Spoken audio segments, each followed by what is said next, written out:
Hello everyone, welcome to my channel. And welcome to Season 2. And I'm sure you're sitting there going, okay Rex, how are you calculating your seasons here? Let me explain. I live in Southern California, and we only have 2 seasons here, summer and not summer.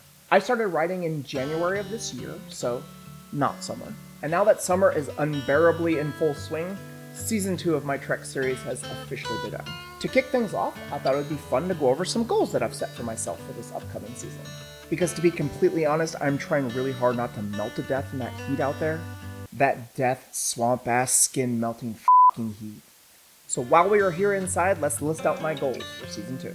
Number 1, take another motorcycle class. Whether that is an intermediate class or possibly an off-road course, I definitely would like to continue my moto education. I had an amazing time in my beginner class, and my moto learning shouldn't end there just because I ride 300 miles a week. So I definitely hope to find myself registering and taking some kind of extended training course here in the near future. Number 2, more slow speed practice. And when I say more, I really mean a lot more. I only got out one time here in the past 6 months for some slow speed training. Damn, that's tough. Down the God damn it. And that's just not enough. I do just fine when making U-turns out in the real world, but just fine isn't good enough for me. My left forearm should be like Popeye's from all the left arm clutch pump I'm getting. But no, I sit here with 2 identical sized arms like a big idiot, so this season I definitely plan on getting out for a whole lot more slow speed practice.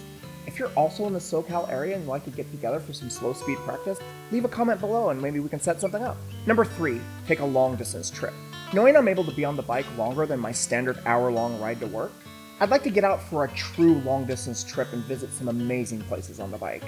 Especially running with my current luggage setup, ever since I installed the soft bag between me and the sissy bar, I can just lean back and take a rest if my lower back is getting too stiff from sitting upright for too long. It's been a game changer. And once I find a set of highway pegs that work with my current engine guard setup, I will have reached max comfort levels.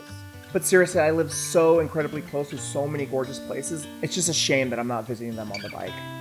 Number 4, meet a moto mate. I recently decided to enter the dating pool after an incredibly long self-inflicted hiatus, and I think I would really prefer if that person was already heavily involved with the motorcycle community. I would feel way too guilty turning someone onto a sport only for them to get hurt in some unfortunate accident while out riding with me. If I were to meet a lady who is already riding, then I can at least take comfort in knowing that she's riding for her and not riding for me. And I guess that brings us to my last goal. Attend more moto events. I really have only gone to 1. The bike shed at the end of Season 1 was fun. Unfortunately, it was right when the weather got hot, and I am still traumatized from that ride home.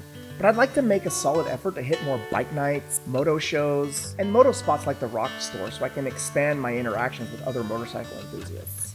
And hopefully meet someone who likes to ride. Or perhaps wants to be a backpack for this giant soft butch who rides a Triumph. I'd be completely okay with that. So right there are a few goals for the channel here in the coming months. I can only hope it turns out as fun and exciting as it is in my head. If not, well then I'm a giant piece of shit. Only time will tell. Anyway, thanks for hanging out with me today, everybody. If you feel so inclined, go ahead and hit that subscribe button along with the notifications bell. And it really would mean a lot to me if you left a comment down below. I do enjoy hearing from you folks. So as always, ride safe.